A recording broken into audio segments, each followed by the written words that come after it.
Nah, ini yang cukup sering ditanyain nih sama teman-teman. Apakah sekarang udah bisa bikin PT cuma satu orang aja? Kalau dulu kan bikin PT minimal mesti 2 orang ya. Pakai akta notaris, makan biaya, dan makan waktu karena harus kesana sini untuk ngurus perizinan dan ngurusin NPWP-nya ke kantor pajak. Sekarang bikin PT bisa cuma 1 orang aja, nggak perlu kemana-mana karena teman-teman bisa melakukannya secara full online, nggak perlu datang ke kantor notaris untuk bikin akte pendirian. Biayanya cuma Rp50.000 untuk bayar PNBP, penerimaan negara bukan pajak dalam bentuk voucher, dan nggak sampai 1 jam input data ke internet. Teman-teman udah punya badan hukum PT sendiri.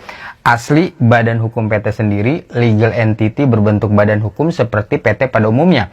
Plus dengan NPWP elektroniknya tanpa teman-teman harus pergi ke kantor pajak. Nah, ini kesempatan nih buat teman-teman, khususnya teman-teman yang punya usaha mikro, kecil, dan pengen punya perusahaan sendiri, badan hukum PT milik sendiri, tapi ngerasa nggak punya partner bisnis dan modal yang cukup, serta ruang lingkup usahanya mungkin masih kecil. Teman-teman bisa bikin PT perorangan, caranya mudah, full online, dan biayanya juga terjangkau ya. Outputnya nanti teman-teman akan mendapatkan surat pernyataan pendirian dan sertifikat pendirian PT seperti ini.